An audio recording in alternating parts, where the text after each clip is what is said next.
I'm Anthony Peters, and I'm in Oroville for the 23rd Annual Oroville Community Christmas Dinner, and I'll have more coming up.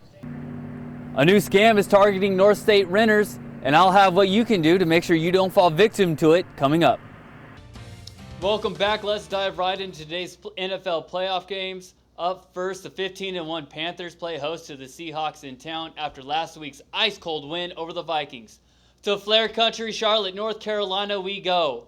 First quarter, first drive, fourth running play. It's Stewart. He's going to go right up the middle. Here he is lowering the shoulder, and he finds the end zone. 7-0 Panthers.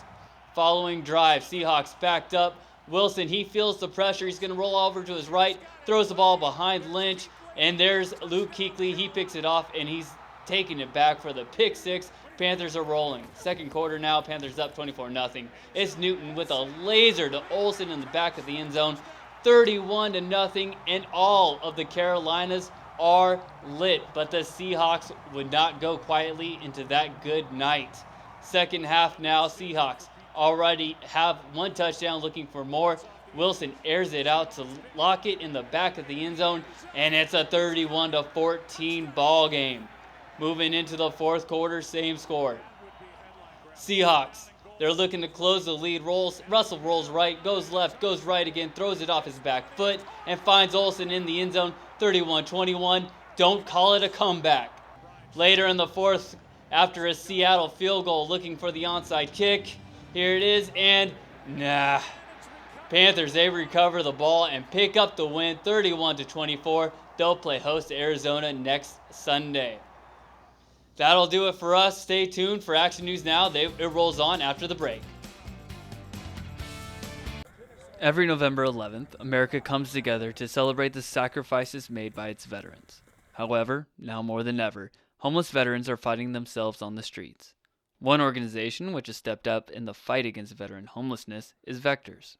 Vectors houses up to 15 veterans transitioning from either homelessness or from the service to independent living. They have up to 2 years to do what they need to do to transition into independent living.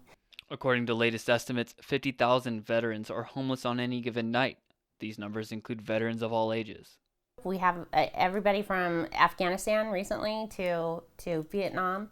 For many veterans in need, Vectors has given them the security needed to reestablish independence.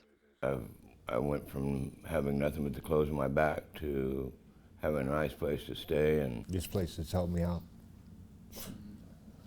I can't say enough about them. I really can't. For Reynolds, that security has given him a new lease on life.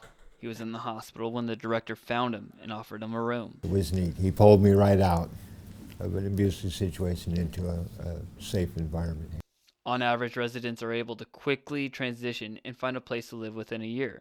However, the need for rooms is greater now more than ever. I say is it should be bigger so we could have more vets come instead of just the 15 beds that we have here. I think it would be great if it was a lot bigger where we could bring more vets in off the street.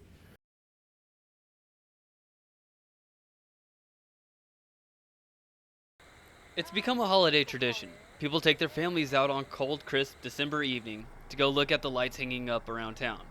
But one neighborhood, located off Kiefer Road, has become the leader in holiday decorations. We actually were told when we moved here, we had neighbors come up and say, you know, when Christmas comes around, you got to be ready. So we had to start thinking about it in advance. No one is quite sure when it started, but every year the residents on Songbird take time to put up elaborate displays. One day it's set up.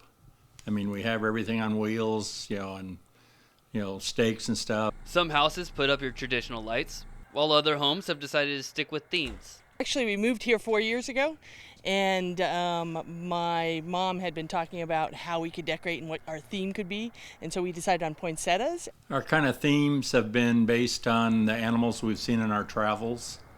We are fortunate enough to be able to travel and kind of want to share some of that kind of stuff with people. Now, it's not easy being the talk of the town. Each homeowner does see a bit of an increase in their electrical bill. And the first year, all our floodlights were regular floodlights. Oh, we were hundreds of dollars for December. It was ridiculous.